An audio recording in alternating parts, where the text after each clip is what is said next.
Good evening, ladies and gentlemen. Some of us, of course, remember the matter of the third eye from the book that we bought. I bought it in 1958, and I couldn't put it down. It was a book that changed the way of thinking about Tibet. It was a book that purported to be non-fiction. And it created such a furor in London that the pundits themselves were undecided as to whether it was valid or not. The book was called The Third Eye. It was given out by a person who purported to be a Tibetan Lama. It told the story of a little boy of high birth, 7 years of age, who had been sent to a lamasery in Tibet, where he was to receive special training. And the special training had a purpose, and the purpose was to prepare him for the opening of his third eye. The third eye being considered an organ, a very special organ of spiritual vision, not usually available to anyone, but only to the initiate few. And even then, the initiate few was expected to be fully grown. Here was this youngster put into the lamasery, very bewildered, having to take up all kinds of tasks and chores as part of his preparation. Eventually, he was led into a darkened room where two monks, Tibetan monks, undertook an operation on his brain, which was to open his third eye. The process took about 17 days, which meant that he had to be in darkness for most of that time. The one monk sat him in front of him on the ground and with his knees just behind him, and grasped his head between his knees, the boy's head between his knees, and the second monk began the operation. The monk had got a long sliver of wood which had been sharpened to a point. It had been blackened in a candle, partly for cauterization and partly to make it smoother. The boy then was trephined. By that we mean that a drill was applied to what I call the sacred square inch, which in fact is the glabella, a flattened portion of the skull lying between the eyebrows. The drill pierced the glabella, and the boy winced with its application. But we must remember that the brain has no nervous system, and that any action inside the brain would not have been felt. The boy was drilled, the skull was drilled through, not an unusual operation, used in ancient Egypt over places where there was tremendous pressure in the skull and perhaps a tumor forming. So quite well understood and very pragmatic, very practical. Here, however, it was being drilled in a particular place. The monk holding the boy had his hands free, and he had the psychic ability to watch the drill penetrating the skull, and when the sliver of wood was pushed through the opening, the monk was able to tell his companion when to stop pushing it in. In other words, it reached a certain position inside the skull, and then the operation was halted. Thereafter, the sliver was secured and bound to the forehead of the boy and around his head. And it remained there for, as I said earlier, some 17 days. Later, particularly if you ask me questions, we can consider what the operation was calculated to do, what organ it was trying to reach.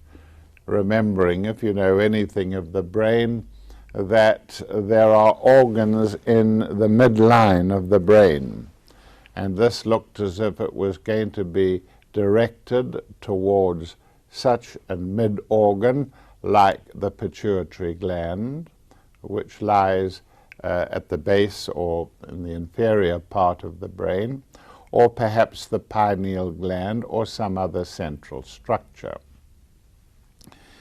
The boy, after 17 days, was released. The wooden sliver was taken out, and no complications, no indication of any infection, and a dressing was molded into the hole, and the boy was allowed to go outside into the quadrangle of the lamasery.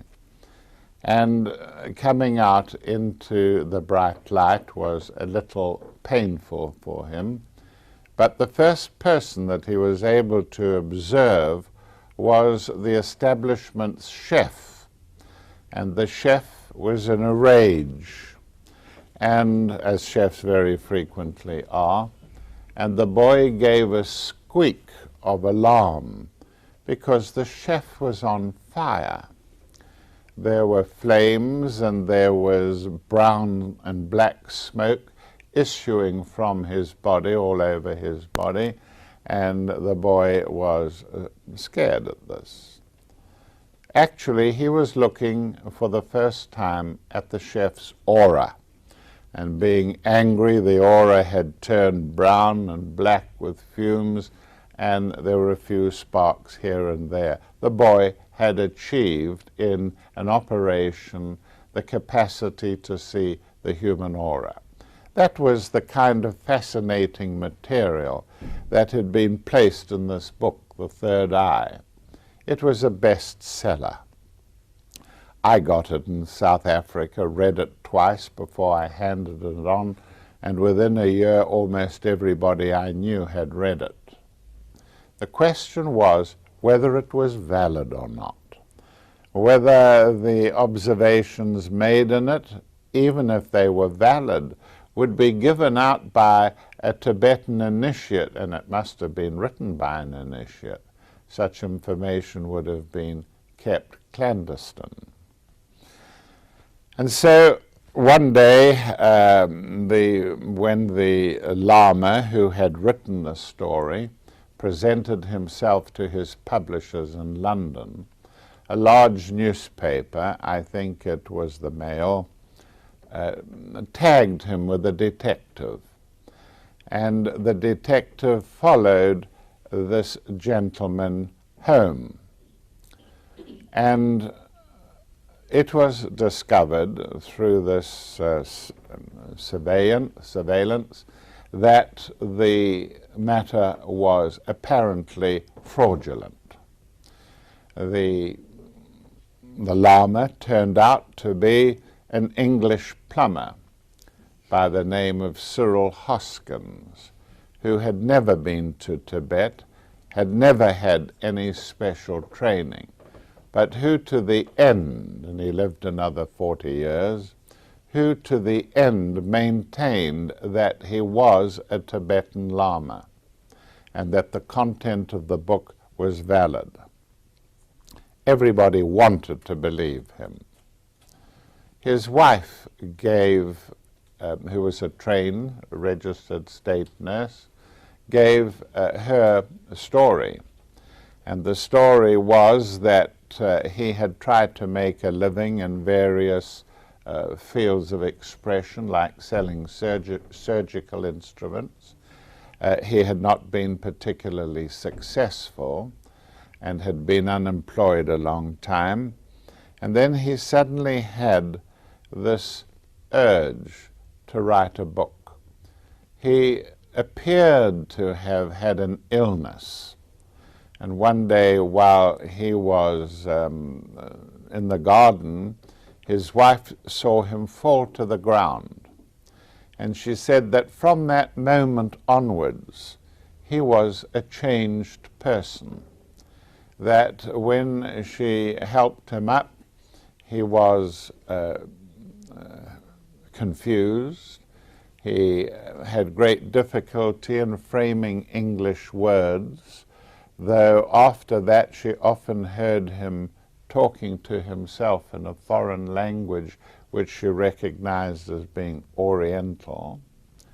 And the upshot of it all was that he began to write this book, The Third Eye.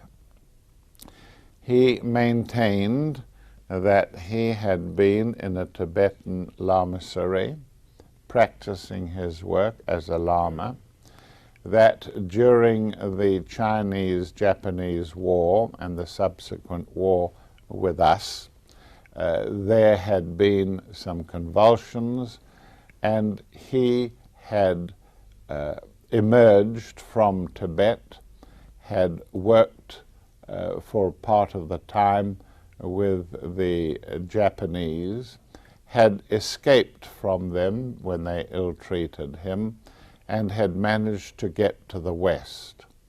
That was his story.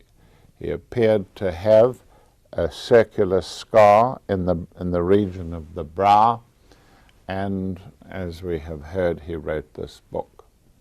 Well, we all were deeply disappointed, but then letters began to arrive from this couple who, because of the press interference, they had left behind by going to abroad. And the letters were very interesting. It gave their explanation of the affairs.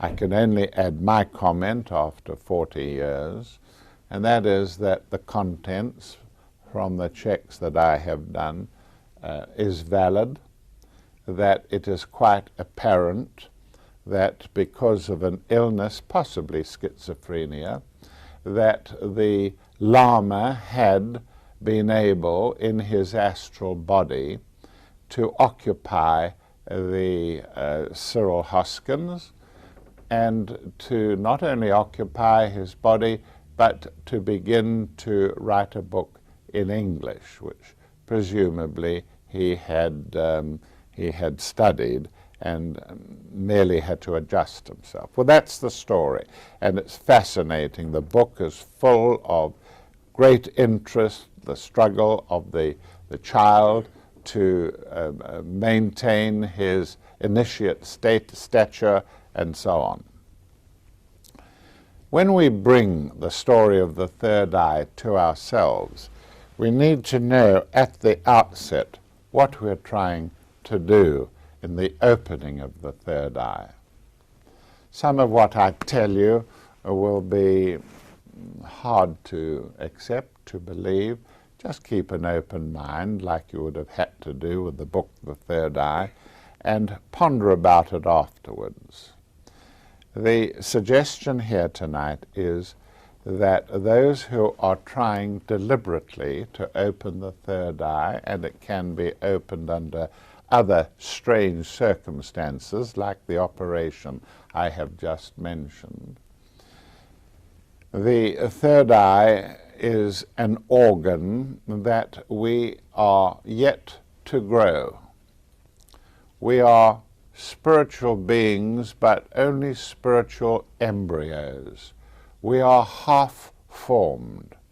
Yes, from the personality point of view, we possess a physical body. It is interpenetrated by an astral structure, which gives us emotional energy, and we have a mental part to us, and together we present in the world as a physical being with a personality.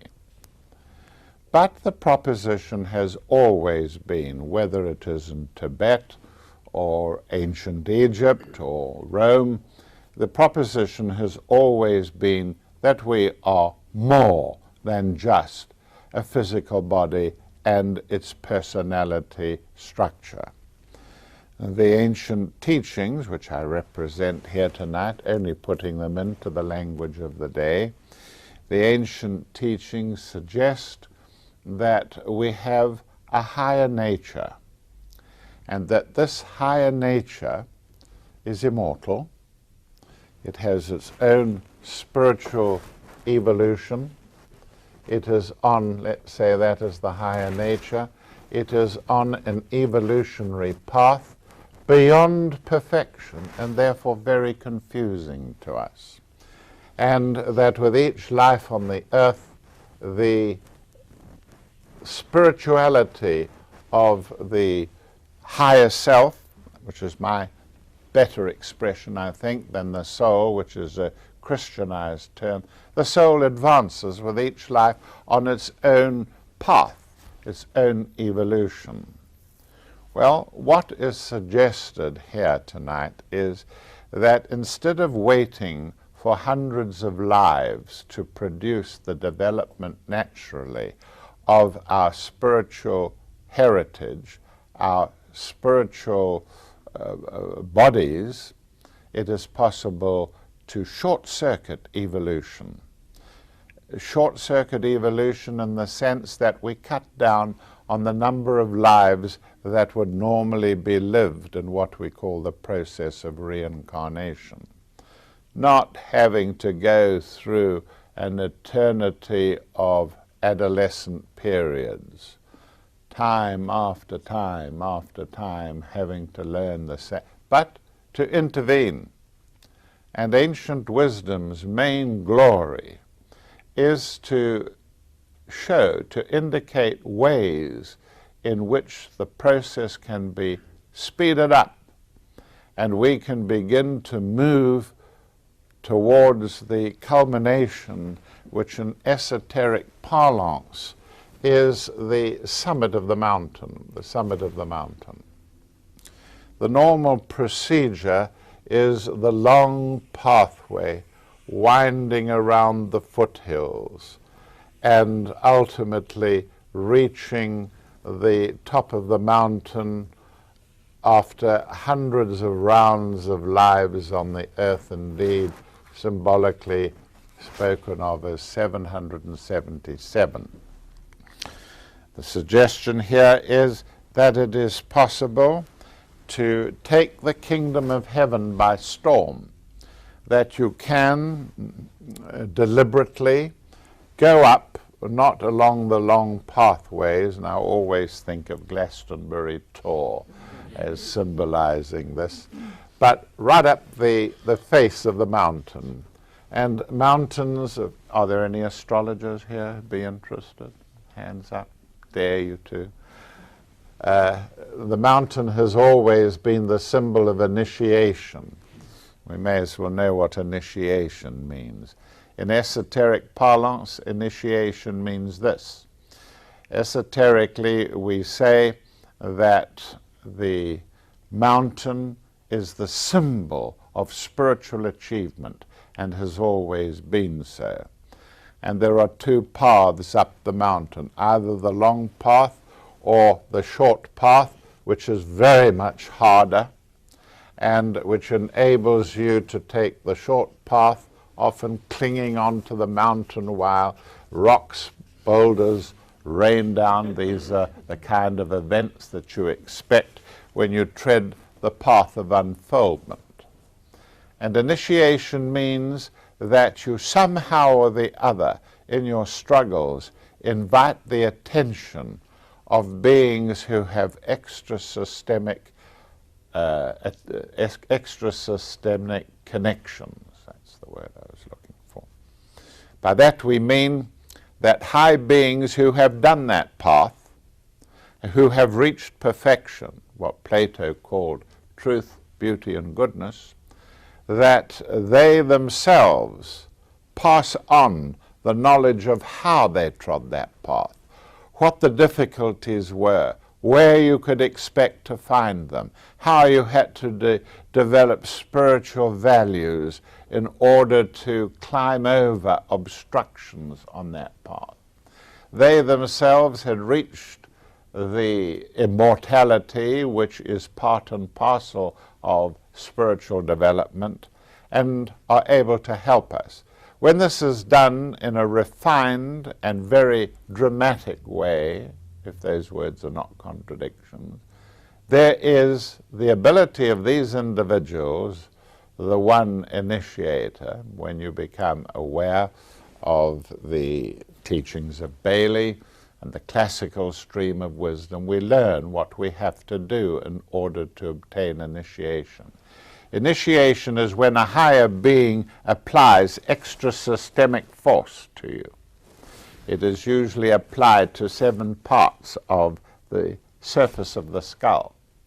You have to go into a semi-conscious state in order for this to be achieved.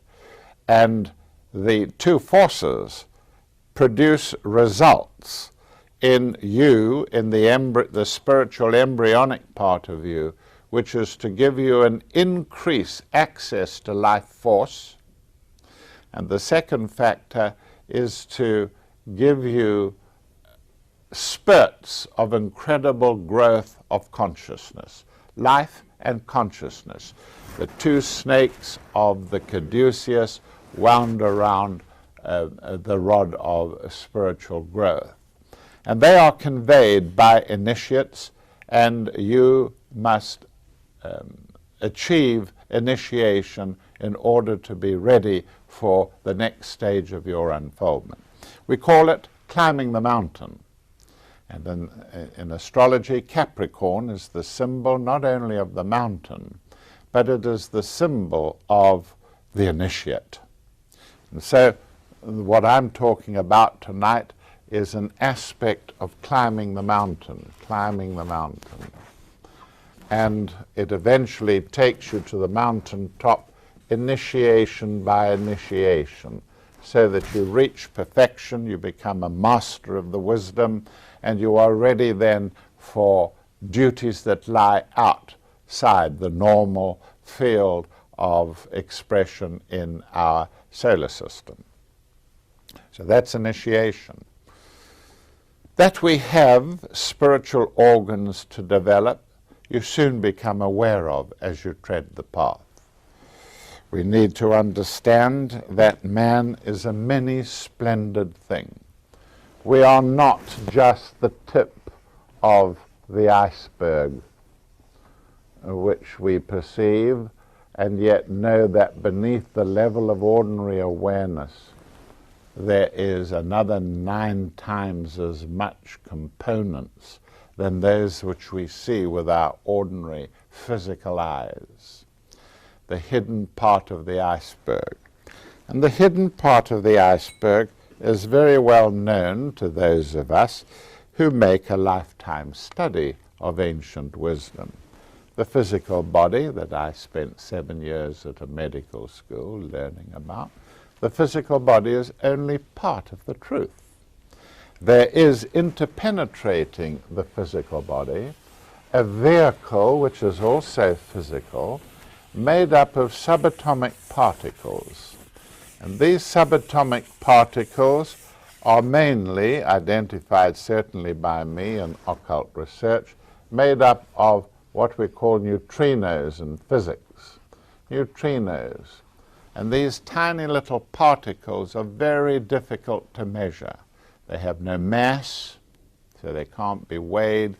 They have no charge, and therefore cannot be registered in terms of electrical charge. This structure we call the etheric body is a very important part of man's equipment as a spiritual being. You see, man does not live by bread alone. He is energized also by a form of energy obtained only by this ether body. And the ether body is able to trap what we call prana, or what I should call the yogis call prana. And prana streams onto our planet from the sun. And we, on the sun-bathed planet, not always in Britain, of course, we on the sun-baked planet have capacities in this etheric body to take prana in when we breathe, to take prana in when we breathe. And in my opinion, the greatest clairvoyant, Western clairvoyant certainly of our era, a person whose third eye was opened very rapidly indeed, was a man called Leadbeater, a theosophist.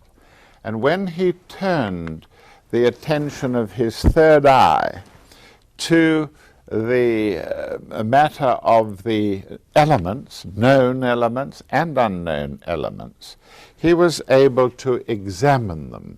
He was able to extrude a funnel-like structure from his brow which could steady the atomic nucleus of all the elements, and he was able to describe what he said.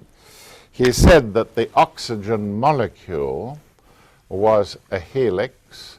In fact, oxygen molecule is two of the oxygen atoms, and therefore he saw a twin helix.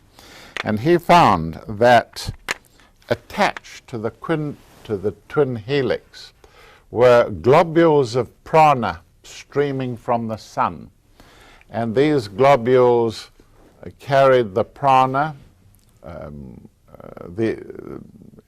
vast amounts. And when we breathe oxygen in, we take the oxygen with its prana in, and the etheric body strips the prana off the oxygen molecule. The effect of this is to be able to send the prana through tiny little filaments called nadis, to send the prana to force centers, which we call chakras. And these force centers lie strategically on the spine, not exactly on it, but in front of it, and they store prana. As we progress spiritually, and this is the important part of it, as we progress spiritually through many lives on the earth, we quickly catch up to the degree of development we have reached in previous lives. And so with spiritual development, these chakras become integrated. And as they become integrated, they become capable of operating or driving, thrusting the surrounding organs related to them. The sexual organ, where certain qualities of energy, they're provided by these chakras. But ultimately, as the person reaches the last stage of lives on the earth, the chakras begin to open in the head region, which is our main concern here tonight, and produce that nimbus of light around the heads of our saints and our perfected beings, which is so characterized by Renaissance art, of course. We call that yoga, ladies and gentlemen. It is a process known to the yogis. They can demonstrate the existence of this ether body very, very clearly and easily. My friend Swami Rama took this knowledge into the Manager Medical Foundation 20 years ago and demonstrated his capacity to slow his heart and stop it, even while he was talking to the professors of medicine. He was able to raise and lower his blood pressure and do anything with his body, produce tumors at will. And when they asked him how he did it, what part of the anatomy, he said, I don't use your anatomy. I use this etheric body, which is the traditional teaching of the ancients. And so the opening of the third eye involves the hastened, steadily process of directing energies up from chakra to chakra through large etheric tracts, which the yogis call Ida, Sushumna and Pingala. They lie on the spine, and their job is to take energies up into the head region. There is a central wand around which the two serpents are wound, and this is Sushumna. Sushumna, Ida and Pingala.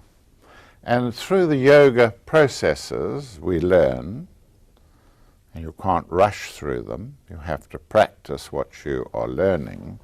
Through this process, the person becomes more and more spiritual. The etheric body begins to give out its energies in vast amounts, so that the person is capable of becoming a healer, is capable of clairvoyance.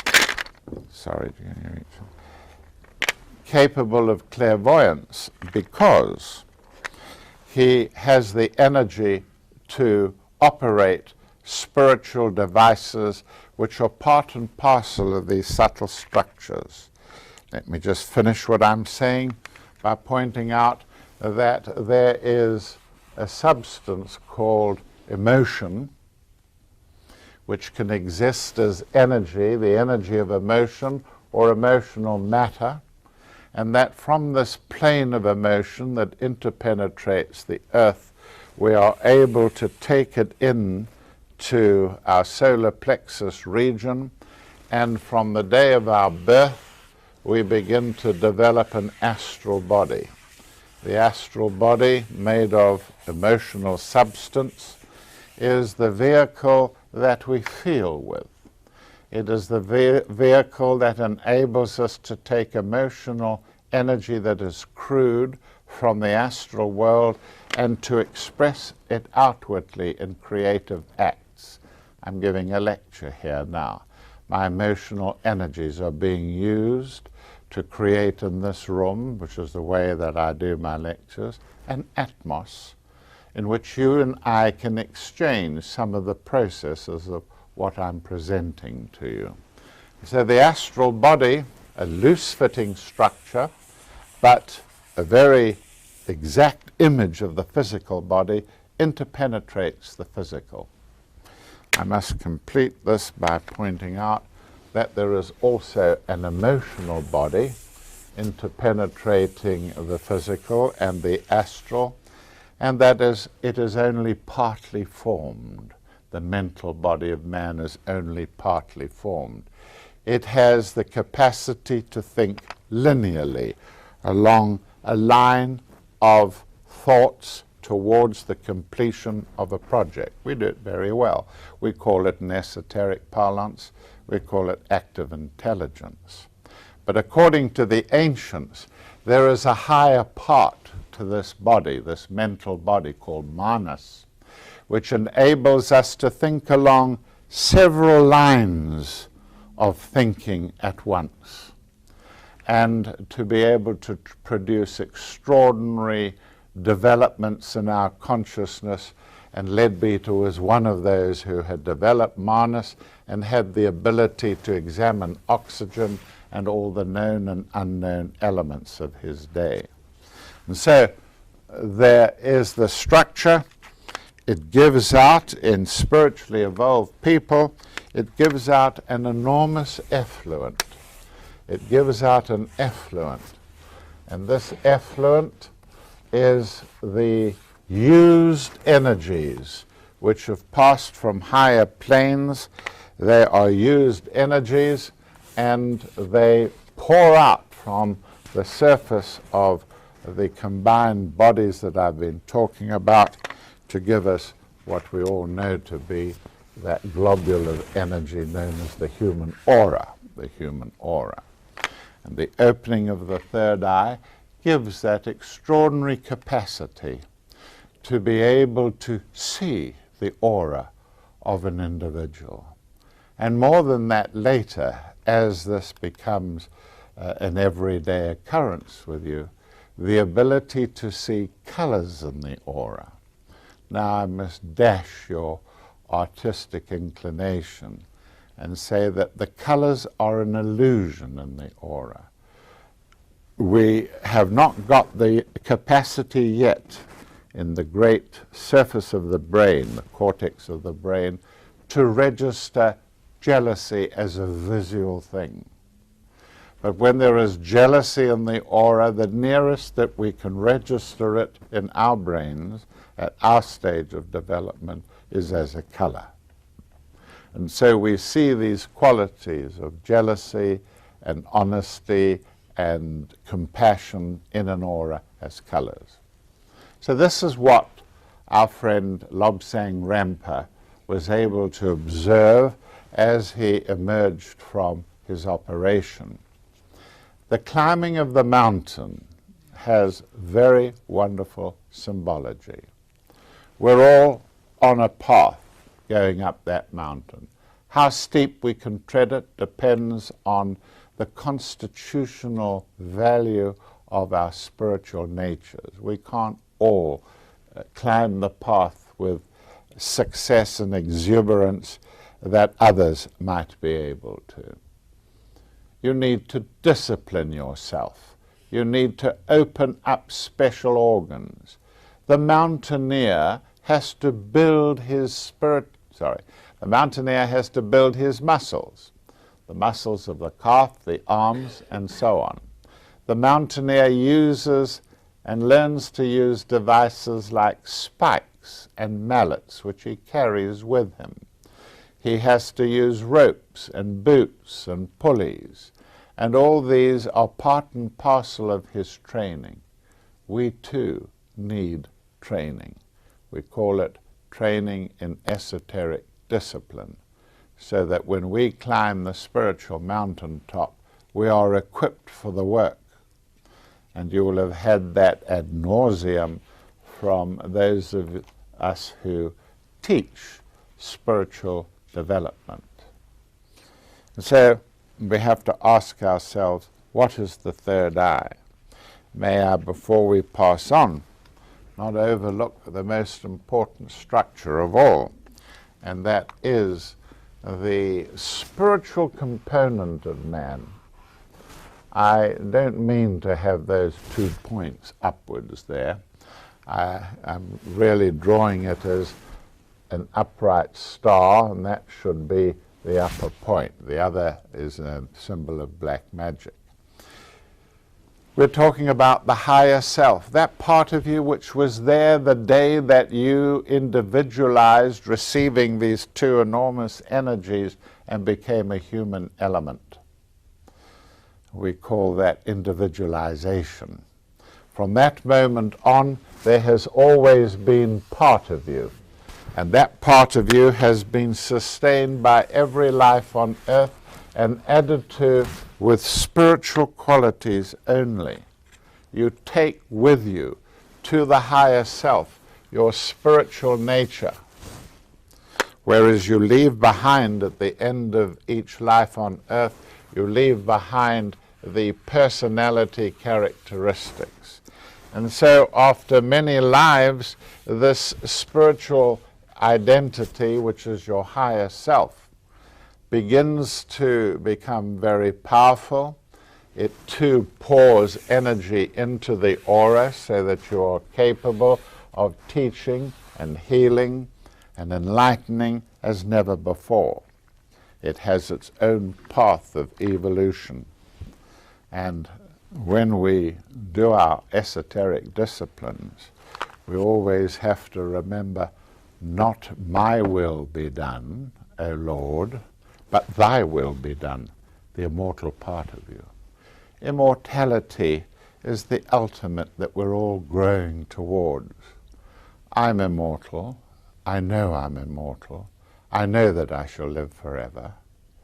You are immortal. I have not had an immaculate conception which makes me different from you.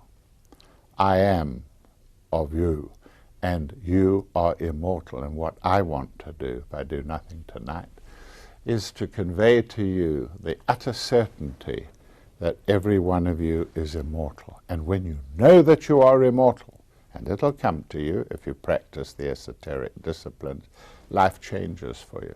It takes the sting out of life. All that necessity to meet schedules in terms of months, years, centuries is taken away. You have the free choice. You can leave it for this life, or you can seize the opportunity. You are immortal. Now let us consider the nature of the third eye.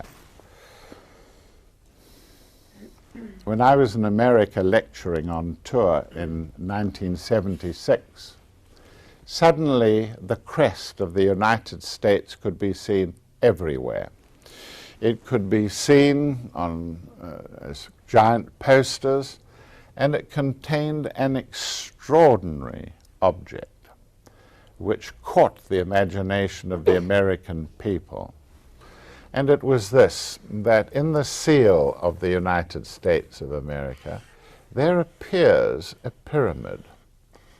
And this pyramid is planted in an arid desert land where there's only scrub here and there.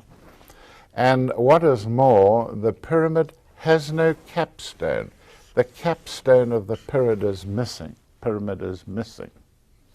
And this extraordinary design had been chosen by the founding fathers of the United States of America. And extraordinarily too, it was not Christian. It was esoteric. And many of them, those founding fathers, were Rosicrucians and theosophists, if you like, and so on. Instead of the capstone, which makes the truncated pyramid blunt, incomplete, there is placed, and you find this on all the American dollar bills, there is placed an eye, a single eye, the third eye. And this eye gives off an aura. It is numinous. It has numinous energy. And so that little act, along with the book, The Third Eye, helped to establish in the eyes, certainly of Americans and others, that there is an organ yet to be built. Of course, the Americans themselves, who were their founding fathers, were anxious to show not only that the third eye had to be grown, had to be shaped, but that their nation was incomplete. And if that nation was not completed as a spiritual entity, it would be lacking, it would be truncated.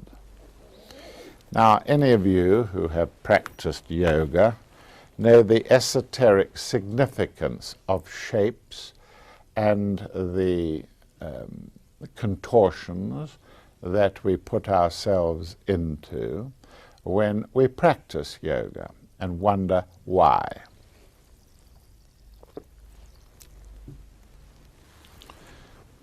If you take that asana, that position, which is the most popular in yoga, we're talking about the lotus posture, then we have a person seated, more or less as I have got it here, and it is a comfortable position in which you can't fall over because the way you have locked the joints of your limbs below you, and so on. It is ideal, some say, for meditation. I could never get into a lotus position. I just didn't have that kind of bones and so on. But many do use it. But if you take a yardstick, you can place the yardstick and form a pyramid. And when you place it in position, you find that it runs across the bony points of the skeleton that we are contorting, and it creates this pyramidal structure. And if you have listened to what I have just said about the development of the higher region of man's nature, then what we're really looking about is this structure here, you see. We're talking about how to put the spiritual part of man into position. In other words, our capstone. And so there are many things around you that illustrate the nature of this third eye.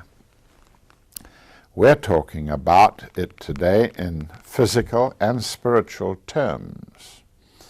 In ancient days, the third eye was symbolized by the Bacchanalian celebrations. Part of the method of growing awareness is to realize the ridiculous nature that you put yourselves into during the day. And by drinking, people found that they did silly things and looked ridiculous. But when you go to the young Bacchus, the god, the young Bacchus is a baby, a child, and he is shown characteristically. He is shown with two objects, one in each hand. The child is playing with two objects, and in the one hand he has a hand mirror. He has a hand mirror in one hand, which is the symbol of the astral world, looking into another world, which was also what our friend who wrote Alice in Wonderland was depicting. Alice through the looking glass, going into the quantum, if you like, quantum alternatives to our world, which make up what we call the astral. The other thing that the child Bacchus holds is a tiny little cone, and that cone is a model of the pineal gland. And so the ability to look into other worlds, to develop something of the clairvoyance that I've been describing, is symbolized by the mirror, and the pineal gland gives you the method, a pine cone. He's holding a pine cone, which is similar to the pineal gland. And so that's Bacchus of Rome. The ancient mysteries always depicted the capacity of those who have spiritual growth in the terms of a horse, that the horse represents the personality, and the rider of the horse is the soul, the higher self riding its personality. And in some of my books you see the extraordinary object of Pegasus and Bellerophon. Bellerophon riding the winged horse of Pegasus up to Olympian heights. And again, there's this indication of power, of the ability to move into other worlds, to see what they're like, the ability to travel as if in air, all symbolized by this. But the horse itself, in ancient texts, is frequently given a median horn, the horn of the unicorn, or a horned horse. And the horn itself is, of course, spiraling. It is spiraling in the sense that it spirals down to a single point. And the spiral is merely that, and that is a symbol of focus, taking your consciousness from a broad sight right down to a pinpoint. And from these different symbols, we learn something of the nature of the processes which must be used in order to manifest the third eye. And the dominating feature of the third eye is, of course, unequivocally, that capacity to focus, to bring to a point the attention. And of course, it has been described in many ways, and I am looking for one of those ways at the moment, which I think I can find in a second, if you'll be patient with me. Here it is, Matthew 6, verse 22. The light of the body is the eye. If therefore thine eye be single, thy body shall be full of light. And by that we mean making the two eyes one. turning your focused attention into one objective, one point, and that point must be tiny. We call it symbolically in the esoteric, we call it the eye of the needle. The eye of the needle. If you try to thread a needle, you have to concentrate, don't you? And you have to make the thread go through that tiny loop. Some have said that it is easier for the camel to go through the eye of a needle than it is for people who are wealthy in prejudice, with many prejudices that they own, wealthy in all kinds of attachments. And the more attachments that you've got in this world, attachments, not the objects themselves, attachments to objects, the less chance it is to get through the eye of the needle, because your concern is with all these distracting factors. What I have had one car, now I've got 3 motor cars.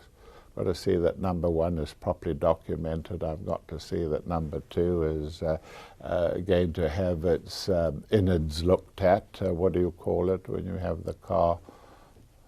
Service. Yes. And so many of us increase the number of things that we're attached to that turn us not only into monsters who can't get through an eye of the needle because we have all our attention turned on other things and can't focus, but we live lives of utter worry and sorrow because of our attachments. We're getting along nicely, ladies and gentlemen. And so that we see that there are more things in heaven and earth, and especially in this matter of the so-called third eye. In ancient Egypt, the hierophants in the temples, the priests, if you like, in the temples, had an asp, sometimes a cobra, planted on the headgear, just there, and it was seated like that, coiled, ready to strike, taking up its looseness, tension like a lion does, and ready to strike. And the eyes of the cobra are on its victim and never leaves off studying the victim. And so, just with a few symbols, we are able to impress upon you that focus is one way in which the third eye has to be opened through the use of focus. We ourselves, of course, have the most famous of our symbols in the royal crest, the royal crest.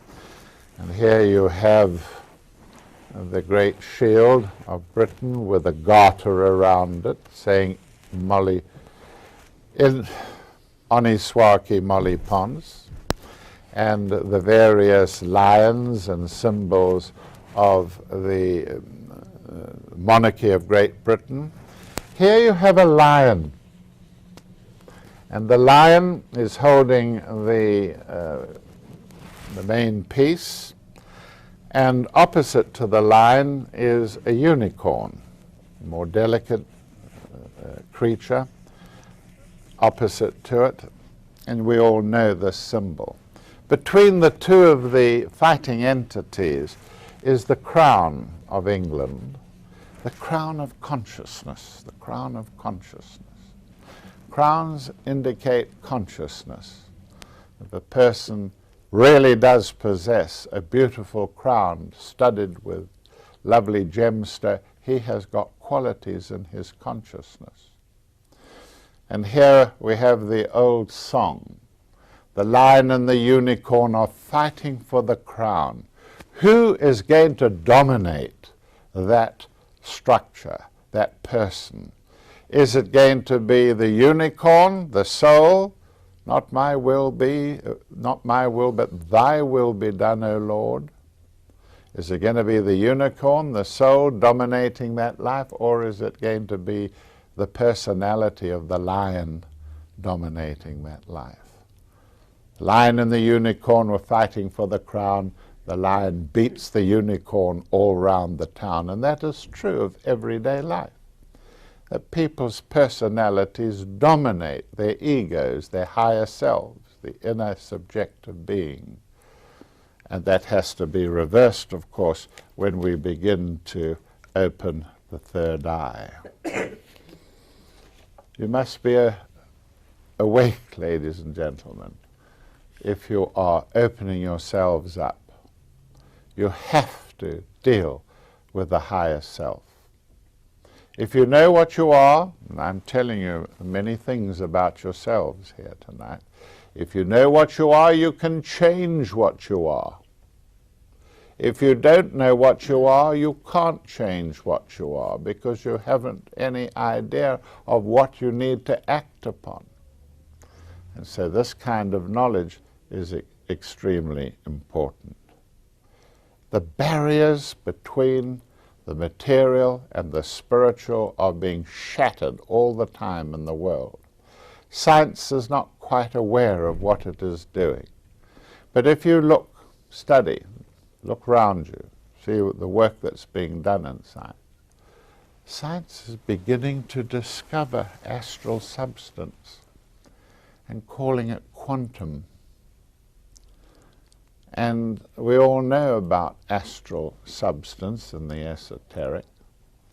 One of the things we know is that your loving nature, your faith and beliefs affect your astral body.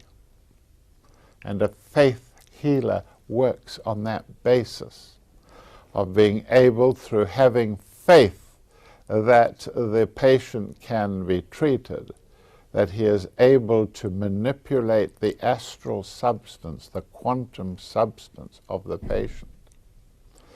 And when the scientists come to look at this stuff, this quantum material, its particles or waves, wavicles or particles, are a millionth times smaller than the atom. And what are they finding? Forget the laws of Einstein. Forget the laws of Isaac Newton. We want new laws because we're looking at a substance that is driving us round the bend. And quantum engineering is constantly coming up against these strange matters. There are other rules, other laws governing non-physical substance. And the first of these is astral matter. And what are they finding? They're finding that it is susceptible to your belief. It is susceptible to your will. Matter, they call it, but we know it as astral substance. And so many of the things that have posed problems to people like me in the past are now being justified. There is an interpenetrating body, if you like, made of incredibly subtle material, and it is receptive to will and love and to belief. He has the will to live, and the will to live acts on quantum. And the extraordinary thing is with quantum that you can't measure it. When you start getting down to its fragments, you, the measurer, alter the nature of what you're looking at. And so there are different readings as to whether you are measuring it or whether it has been measured by a device that isn't you. And you have to make allowances for it.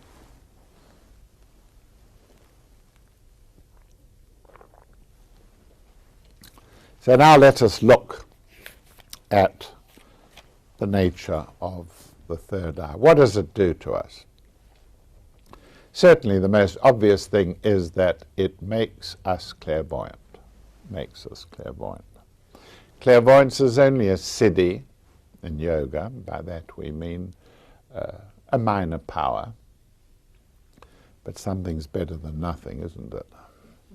And clairvoyance is an aspect of the capacity of the third eye. I said earlier that Leadbeater was, for me, the Theosophist Leadbeater, the best clairvoyant of the century. You would say, yes, but what about Edgar Casey? And Edgar Casey was a very fine clairvoyant. He could observe the previous life of individuals. He could observe what was wrong with them from clairvoyant perception. But Leadbeater could do all these things as well. And he could look back into the past, and he could observe the great cultures of Atlantis. People get so irritated with two things today, the scientists. One is astrology. They won't even look at it. They band themselves together with long letters after their names proclaiming that astrology is not only nonsense, but it is dangerous to the world, without having scientifically observed it. So that is one. I've forgotten the other for the moment, but I'm sure it'll come to me. Leadbeater, to my mind, had this extraordinary ability to look into the past and look into the future, as well as observe the clairvoyant, auric nature of people. He had gone to India, and one day, walking across a place where a river had formed many tributaries, what do you call that thing? A delta, yes, I'm thinking of something else too. Anyway, he was walking with a friend along this part of India, near Adyar, and he spotted kids playing in the water trenches.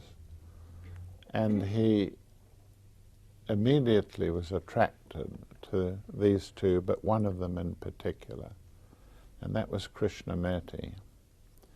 He was able to observe the spiritual potential of an Indian boy, far divorced from any criteria of awareness that we would consider here in the West. And this child was taken and educated and trained and grew up to be one of the great spiritual leaders of the planet. That was the kind of perception that Leadbeater had. I want to just tell you of one clairvoyant episode of Leadbeater's.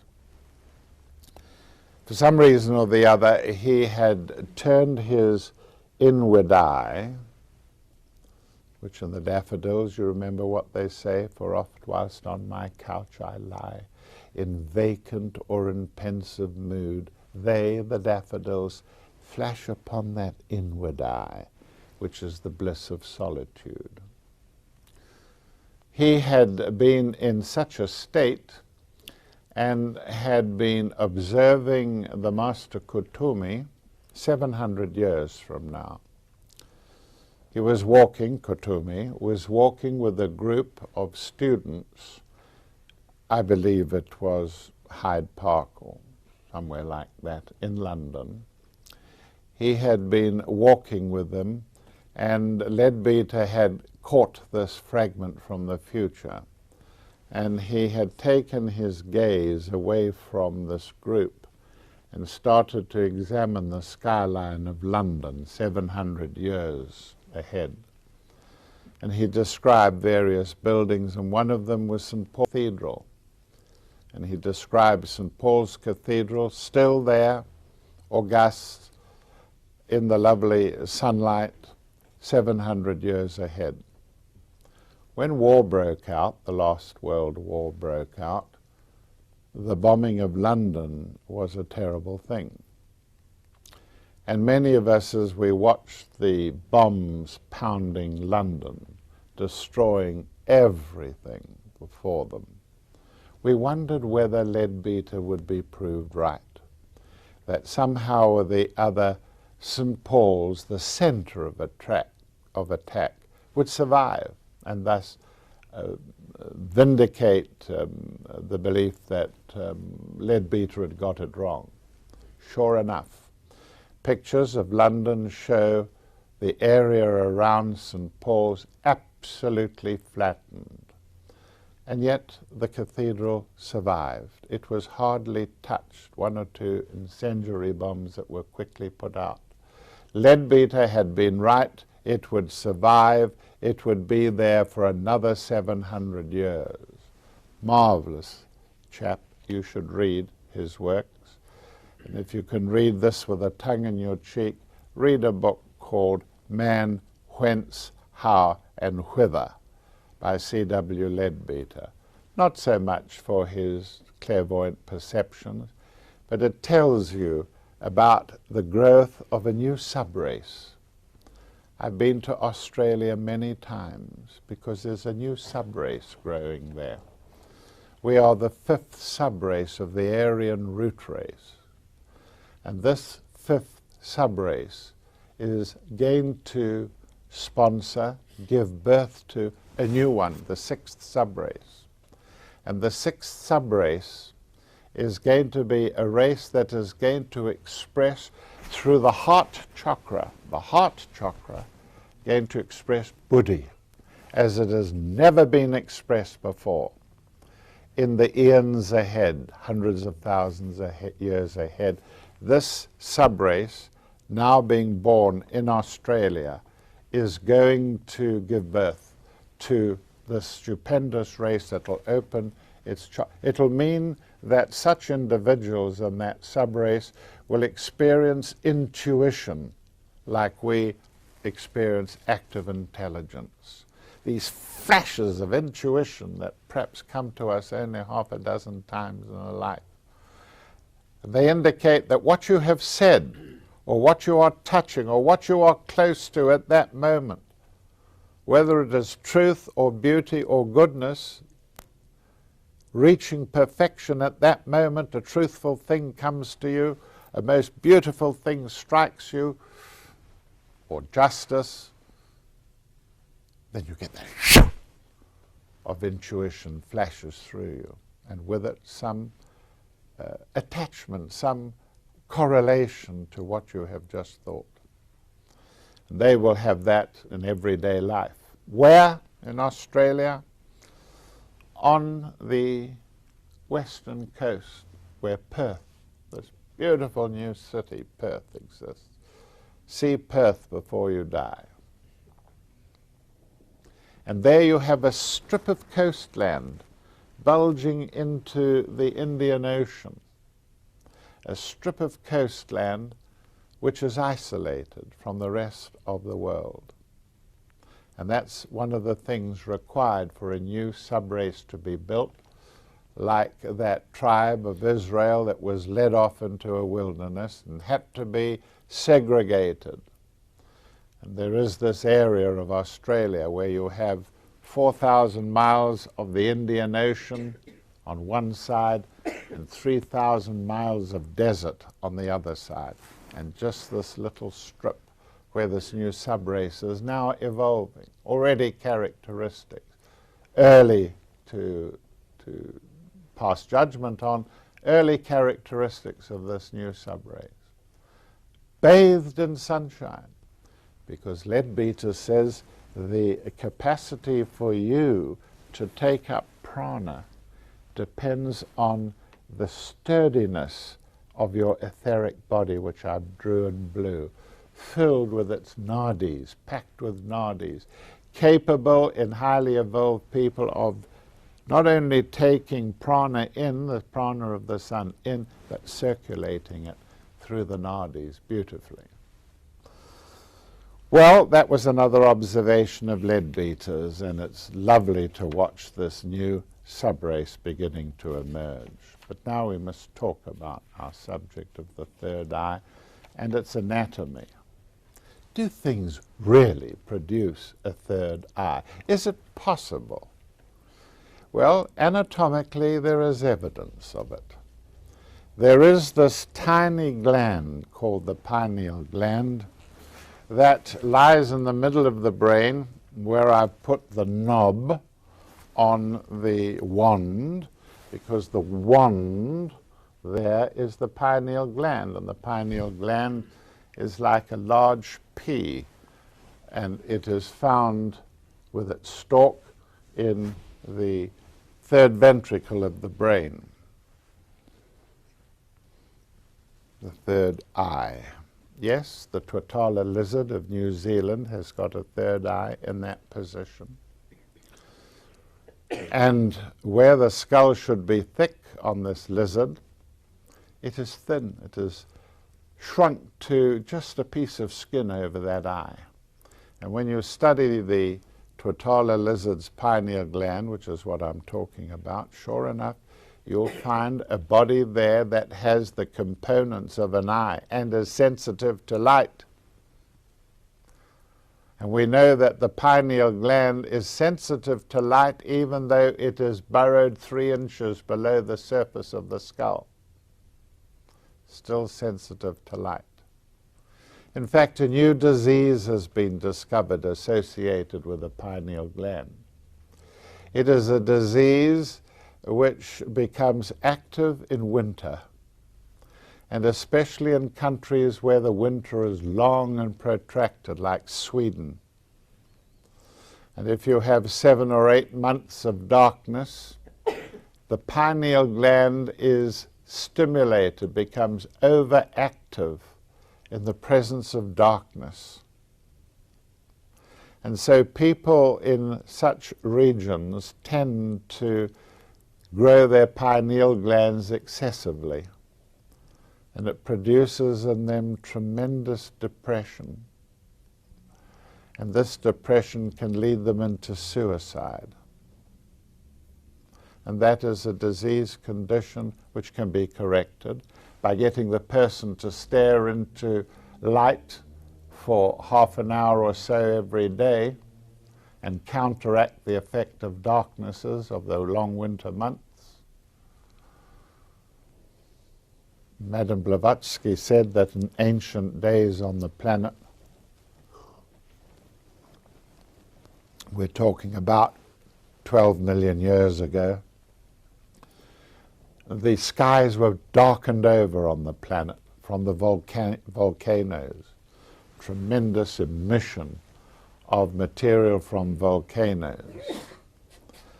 And this volcanic action turned day into night. And as this night, which we try to parallel in understanding what happened when a nuclear war broke out, that there would be an eternal winter because the skies would be clouded over, nothing could grow, there'd be no light, vegetation couldn't grow, and we'd have a nuclear winter. Well, it was like that. But much more, what's the word, rambustious, because the surface of the earth was being thrown up by volcanoes and earthquakes and so on. And she said this pineal gland grew and grew, and there was created over it a hole, a foramen in the skull. We all know what an anterior foramen is in a baby's skull. 3 or 4 months, up to 3 or 4 months after birth, the baby manifests this foramen. We call it the anterior foramen, and you can see the blood in it, pulsating.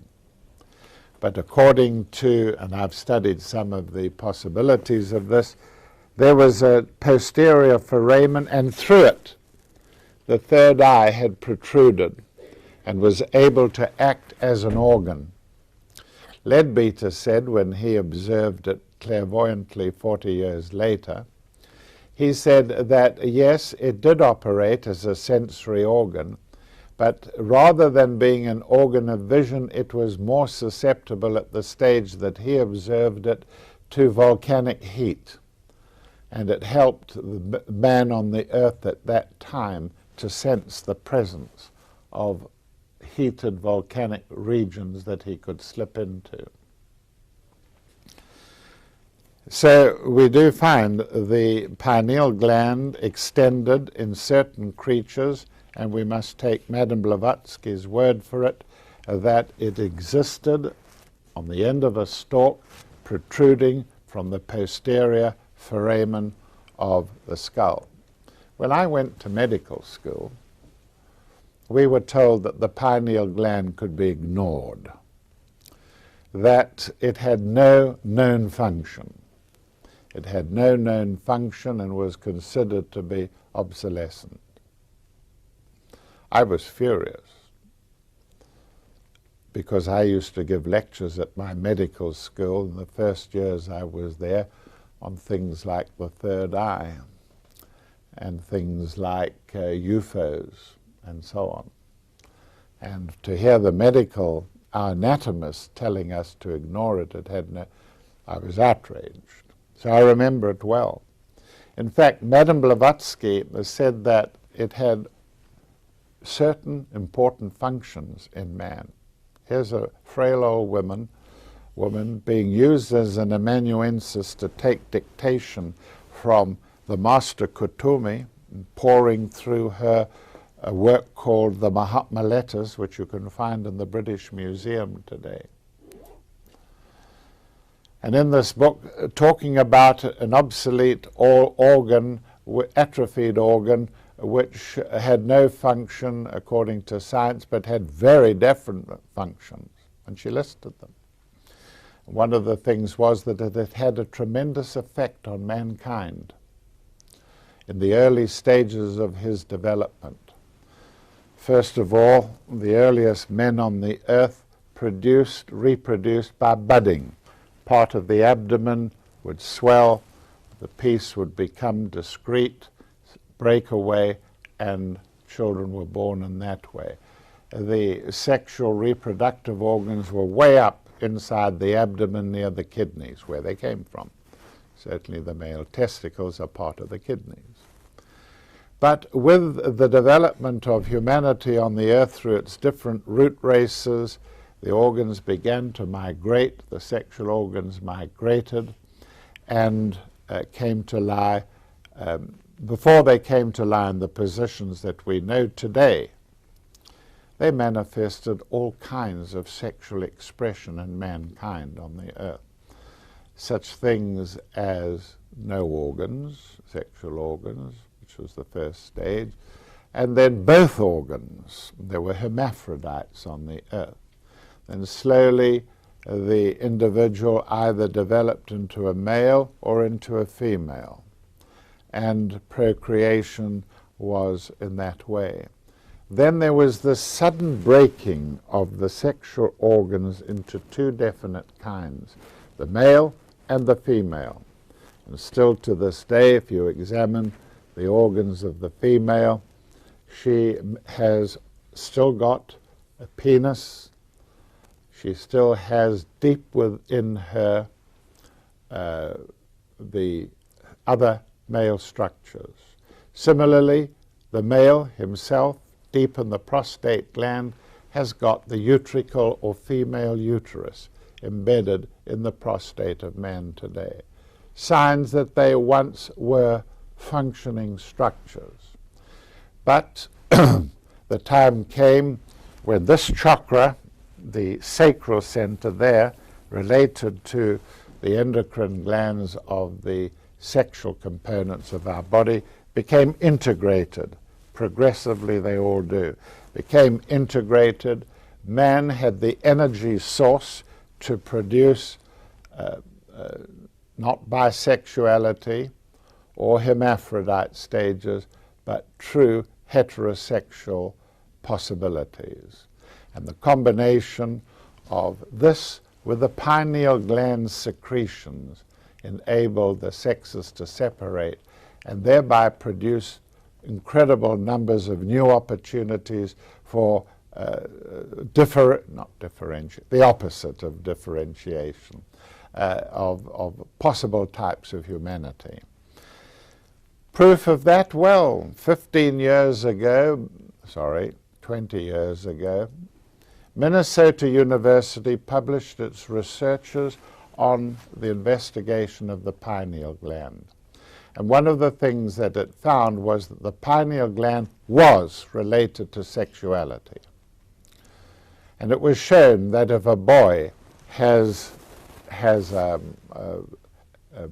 tumor of his pineal gland, that it can make the child mature at the age of 8. And photographs, etc., of a boy who had matured sexually at 8, had full-grown male organs at 8 years of age, because of this factor in the pineal gland, an aberration. So she was right about that. She said that the pineal gland dictated the timing and the clocks and the seasons in man. And indeed, we find that today, that the pineal gland is the lord of circadian rhythm. It is the gland that is responsible for jet lag. When you travel on a plane and have an extended day, light again, the pineal gland is affected and you suffer from jet lag. You sleep when you want to be awake, and you're awake when you want to sleep, as you well know. And then there was pigmentation of the skin. She said that the pigmentation of the skin under the impact of the pineal gland had changed again and again, that there had once been blue-skinned humans on the earth. There had once been, and she gave all the colors, including, of course, the red skin, including the yellow races, and including the white, our own. So she had been right about it. Now, where is this pineal gland? I wonder whether we could take a break for 15 minutes, and I'll complete the subject after that. I've gone a bit dry. Thank you. And I think they want to change the 15 minutes, just enough time for you to have refreshment and look at our books, please. Thank you.